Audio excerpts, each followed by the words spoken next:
Hey, good morning, my friend. Surprise! What a great morning again this morning. However, the surprise is God's got me back on David again this morning, but in a more, in a very, in a quite a different sort of sense. Hey, it's the Coffee Keys guy, and so three things that came to my mind this morning as I was busy getting ready, and all of these things. It's prayer, it's music, and preparation. And every time I thought of every one of those things, God kept putting more to David and to David and to David. And then the piece I read this morning was more towards the preparation side. So obviously David prayed a lot. We read about it all the time in the Bible. David spent a lot of time. David was a musician, man. He wrote songs for God. He wrote worship songs and praise songs and all these things for the Lord. He played music to King Saul to calm him down, all this kind of things. So David fills all the roles over here, but we're on preparation this morning, I feel. What God is saying to me, preparing the way, and finishing the tasks. So David spent a lot of time of his life thinking that he would build the ultimate temple for God to bring the Ark of the Covenant there, and this is where God's dwelling would be. This main temple, I'm sure you have heard of when people speak about this temple that David wanted to build. Then one day, God comes to David and he says, "You know what, David? You're not going to build the temple for me because you are a military man and you've got lots of blood that you have shed, even though it was in my name, but you've got blood on your hands." So in the one hand, when I'm thinking about this, I'm thinking it speaks of the purity. Even though these works were done for God, war is never a great thing. Death and killing each other, fighting people in wars and stuff, it's never a good thing, you know. But there's a few places where it actually mentions this. I saw this morning, but the one that is with me is in 1 Chronicles chapter 28. Just a quick two or three verses. Is verse 2 and 3. It says, "Then King David rose to his feet and said, 'Hear me, my brethren and my people. I had it in my heart to build a house of rest for the ark of the covenant of the Lord, and for the footstool of our God, and made preparations to build it. But God said to me, You shall not build a house in my name, because you have been a man of war and have shed blood.' Now he said to me, It is your son Solomon," verse 6 and 7, "It is your son Solomon who shall build my house and my courts, for I have chosen him to be my son, and I will be his father. Moreover, I will establish his kingdom forever, if he is steadfast to observe my commandments and my judgment, as it is this day." So again, if you think yesterday we spoke about that God will establish Solomon if he sticks to his statutes and his commandments. And here again, God says, if he sticks to it, I will, I will establish his kingdom. So God gave it clear to David. It's like, you're not going to build this, dude, because you've been warring way too much in life. Your son's going to build this. So the thing is, when God told David this, he didn't throw in the towel. He didn't give up. He didn't scream and shout and cry of how unfair this was. He didn't throw a tantrum. But instead, if you look at David's heart, I mean, I tried to have a squiz this morning. I tried to go seek a little bit, and I couldn't find anywhere where David acted against the Lord. Maybe I need to go dig deeper, probably. But David's heart was so after God that he just immediately says, like, God, okay, what can I do then? Okay, fine, I can't build it, but what can I do? So what did David do? He set out and gathered all the materials required to build the temple in abundance. He had masons cut hewn stones. He gathered iron. He made nails. He gathered cedar wood. He gathered bronze, and every one of this in I think it's also in Chronicles where it says where he gathered it. It says he got it in abundance. Bronze in abundance, cedar in abundance. He had people bring in cedar wood. It's crazy that he just gathered everything. So he got everything and more than enough. Just all that Solomon had to come do is then just build the thing. No, let me not be disrespectful. To build the temple. Didn't mean it in a disrespectful manner. But can you imagine this? Can you imagine spending so much time in your life thinking a thing that you want to do for the Lord, that you believe you're going to do for the Lord, and then it changes? Then maybe God comes to you and says, listen, you're not going to finish this over here for me. You're not going to build this building for me.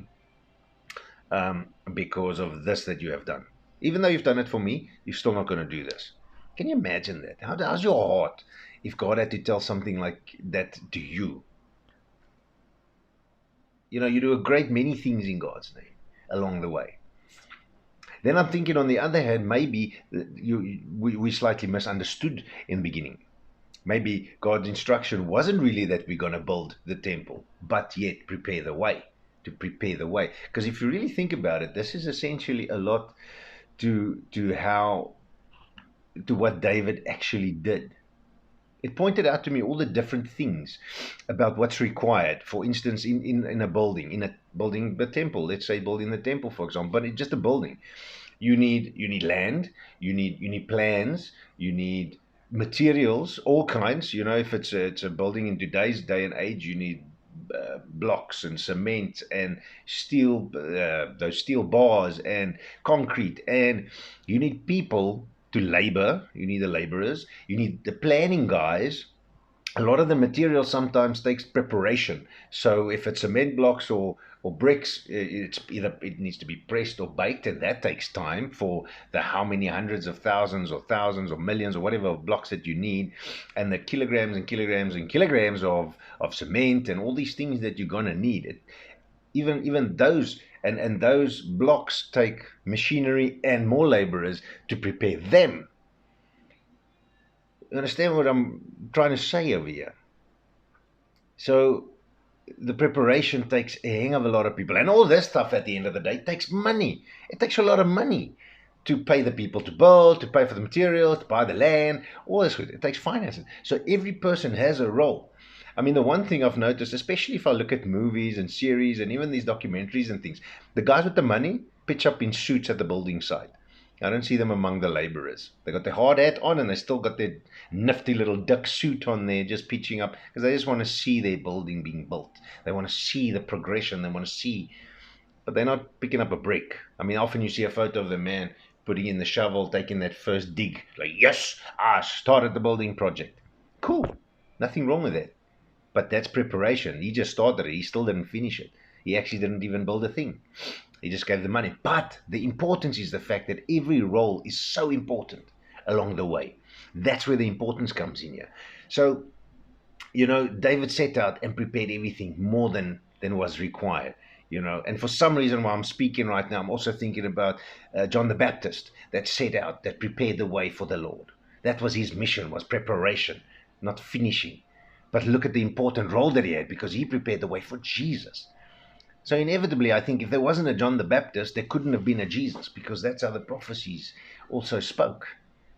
So David prepared the way and gathered everything. So my point this morning is to keep the end in mind, yes, but don't get distracted if the plans change, my friend. Because as I said, maybe you misunderstand from the beginning, but things change all the time, and God doesn't always reveal the whole thing to us.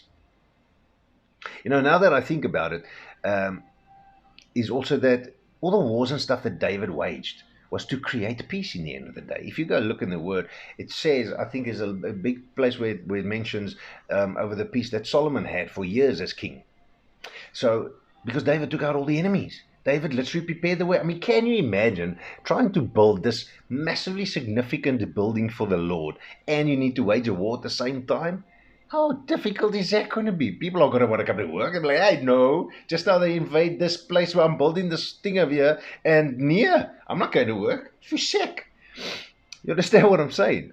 So the preparation phase is just as important as finishing the building. In God's eyes, my friend, we need to learn to see with what eyes God looks. God doesn't look with the eyes of man. People have this tendency to try and glorify themselves along the way. And it's a thing that, I don't know, it's maybe in our sort of a sinful nature that's what it is. But to the glory of God, God sees everything. From the preparer, from the material supplier, from the laborer, the financial backing, the finishing guy, the actual people that build this thing, the opening of the people that does the opening. Everybody is significant in the God's eyes. You have a phenomenal calling upon your life, my friend. So whether it is to finish or to build, do it with all that you've got, because it's a calling of God on your life. It is of utmost import. Every task is significant in the Lord's eyes. Do it with your everything. Do it with your best. Give it your all.